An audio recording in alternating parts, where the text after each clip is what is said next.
আসসালামু আলাইকুম everyone, welcome back to my channel. আশা করি আপনারা সবাই ভালো আছেন। যে যেখান থেকে আমার আজকের এই ভিডিও দেখরা সবার প্রতি অনেক অনেক ভালোবাসার দোয়া রইল। তো আজকে আমি একটা কুকিং ভিডিও শেয়ার করবো সবার সাথে। তো দেখতে পারা কিছু খাসা কলা আছে, তো হলো খাস কলা যেটা রান্না করে খাওয়া যায়। তো আমি এই খাস কলা দিয়ে আজকে একটা রেসিপি তৈরি করবো, খুবই সুস্বাদু, খুবই মজাদার রেসিপি। তো আজকে আমি তৈরি করবো খাস কলার কাবাব, খাসা কলার কাবাব। তো প্রথমে আমি এই কাঁচা কলারে 3টা পিস করিয়া নিব, এইভাবে 3টা পিস করিয়া নিব আমি খাটিয়া। তো সবগুলা খাটিয়া নিব আমি। 1 কেজি নিছি কাঁচা কলা, 1 কেজির কাবাব আমি করব। এই যে অলরেডি কিছু আমি খাটিয়া রাখছি, আর এখন এই বাকি যেগুলো আছে সবগুলা খাটিয়া নিব। 1 কেজি থেকে একটু বেশি আছে, তো সবগুলো আমি সেম এইভাবে খাটিয়া নিব 3টা পিস করিয়া।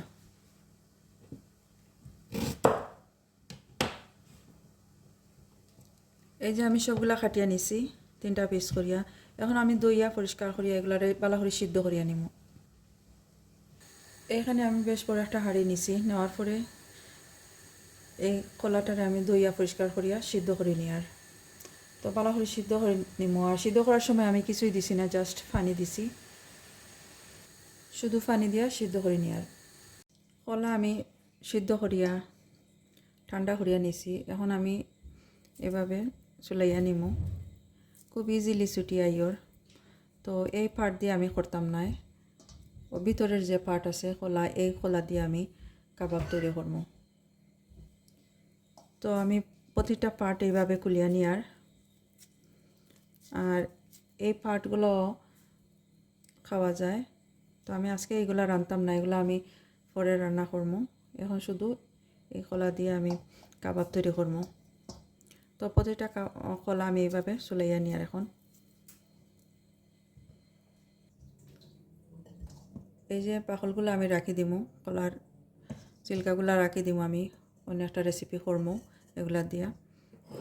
আর এই যে বেশ কিছু হয়েছে কলা, এই কলা দিয়ে এখন আমি শেয়ার করবো কীভাবে করিয়ার কাবাব তৈরি করিয়ার। তো কলার খোসা দিয়ে খুব মজাদার একটা রেসিপি হয়, খাইতে খুবই ভালো লাগে। আর এই যে কলাগুলো আমি এরকম হাত দিয়া ভাঙ্গিয়া নিমু, অথবা শিলপাটায় বাটিও নেওয়া যায়, অথবা ব্লাইন্ডার দিয়ে ব্লাইন্ড করিও নেওয়া যায়। তো আমি বালা করি এগুলারে এইভাবে করিয়া নিমু, একবারে মিহি করিয়া, খুবই নরম, তো ইজিলি হয়ে যায়। এই যে বালা করি আমি একদম সফট করিয়া নিছি। এখন আর ধর্ম কিছু স্পাইস, আমি 1 টিস্পুন গার্লিক দিয়া দিয়ার, গার্লিকর পেস্ট। আর এখন দিয়া দিমু 1 teaspoon ginger paste, 1 teaspoon ginger paste দিয়া দিলাম।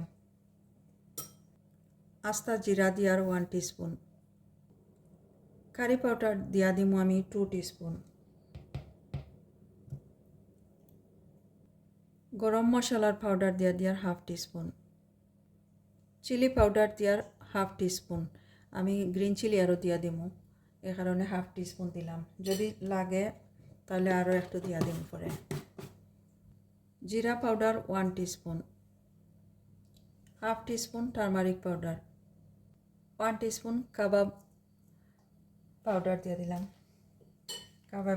কাবাবের পাউডার, এই যে শান কাবাব পাউডার দিলাম, লবণ টেস্ট অনুযায়ী, সল্ট টেস্ট অনুযায়ী, কাঁচামরিচ গ্রিন চিলি দিয়ার 1 টিস্পুন, 2টা গ্রিন চিলি আমি ছোটো করে কাটিয়ে নিছি, দিয়ার কিছু ধনিয়া পাতা আমি ছোটো করে কাটিয়ে নিছি। তো সবগুলো আমি এখন বালা করে মিক্স করিয়া নিব একখানো করিয়া।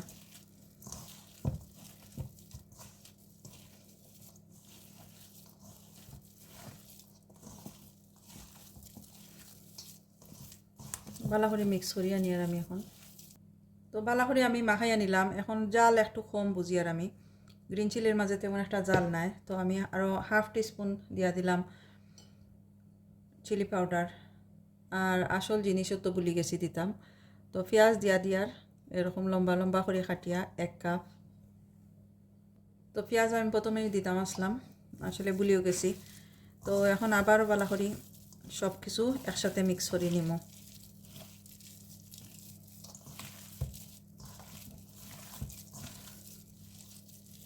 তো মিক্স করা হয়ে গেছে। এখন আমি 30 মিনিটর লাগি কাবার করে রাখি দিব। 30 মিনিট পরে আমি বাকি প্রসেসটা শেয়ার করব। এখন আমি কাবার করে রাখি দিয়া 30 মিনিটর লাগিয়া। এখন আমি এই কলাগুলা একটু আতর মধ্যে তেল লাগাইয়া ছোটো ছোটো কাবাবের একটা শেপ দিয়া নিব।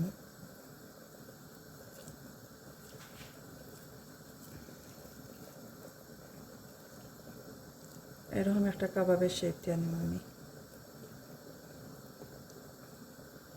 হাতের মাঝে তেল লাগাইলে তো হাতের মাঝে সবগুলা লাগে না, কলার যে পেস্ট বানাইছি আমি এগুলো লাগতো না। এভাবে আমি করিয়া নিব সবগুলা।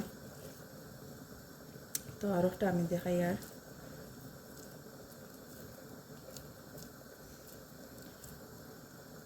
এই কাবাবগুলা খাইতে খুবই টেস্টি, খুবই মজাদার হয়।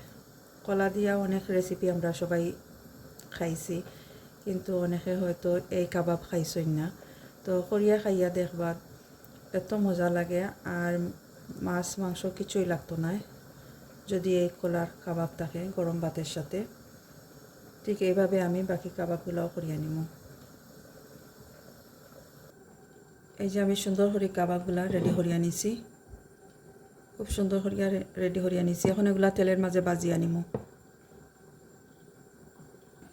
এখানে একটা ফ্রাইং প্যান আমি গরম করিয়া নিছি। এখন আমি কুকিং অয়েল দিয়া দিব, পর্যাপ্ত পরিমাণ অয়েল দিয়া দিব। আর এই বাজির মাঝে একটু তেল বেশি লাগে, তো আপনারা পরিমাণ মতো তেল দিয়া নিবা। তো তেল গরম হয়েছে, এখন আমি কাবাবগুলা একটা একটা করে দিয়া দিয়ার।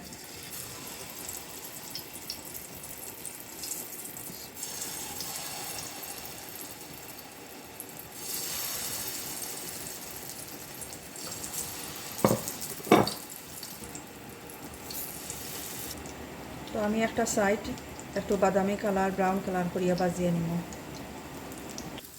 এই যে কাবাবের একটা সাইড একটু বাদামি কালার হয়েছে, তো আমি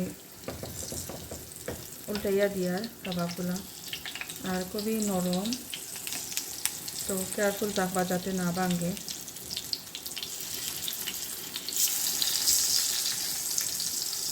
আর এই কাবাব তো অলরেডি কুক করা, কলাগুলো অলরেডি কুক করা, তো বেশি সময় লাগতো না এগুলা কুক হইতে, রান্না করতে বেশি সময় লাগতো না, জাস্ট একটু বাজিয়ে নিবা।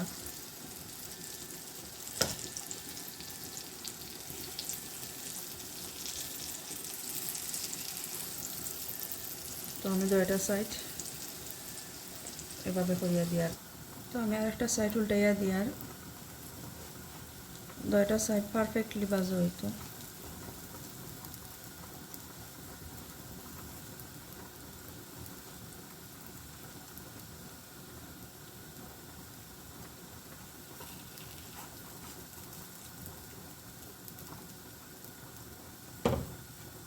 তো এমনভাবে ভাজা হইতো যাতে ভিতরে যে মশলাগুলো দিছি এগুলো পারফেক্টলি কুক হয়, কাঁচা গন্ধ না থাকে। তো খুবই স্লো আমি করিয়া গ্যাস দিয়া দিছি, মিডিয়াম টু লো গ্যাসে আমি রান্না করি। আর তো আরও কিছুটা সময় রাখবো আমি বালাহরি ভিতরটা কুক হওয়ার লাগে। এই যে কাবাবগুলা খুব সুন্দর হইয়া বাজা হয়েছে, তো আমি একটা একটা করি এখন উঠাইয়া নিই। আর আমি দুইটা পাশ খুব সুন্দর করিয়া বাজিয়ে নিছি, দেখতে পারা খুব সুন্দর। এই যে খুব সুন্দর হইয়া বাজা হয়েছে, তো এখন আমি উঠাইয়া নিব। আর ভিতরের যে স্পাইস দিছিলাম, পেঁয়াজ দিছিলাম, সবগুলা খুব সুন্দর হইয়া বাজা হয়েছে, খুব সুন্দর একটা গ্রান বাইর হয়েছে। তো এখন আমি এগুলা উঠাইয়া নিব, জাস্ট একটু উল্টাইয়া দিয়ার 1 মিনিটের লাগিয়া। আর বাজার সময় যদি মনে হয় একটু তেল কম হয়েছে, তাহলে আর একটু তেল দিয়া বাজিয়া পালা করে নিতে পারবা। তো আমি এখন উঠাইয়া নিব।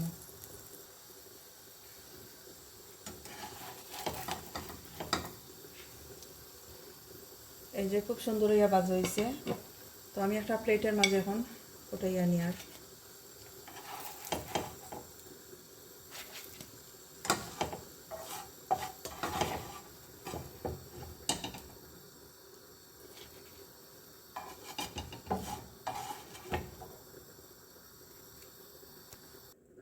এই যে উঠাইয়া নিলাম এগুলা।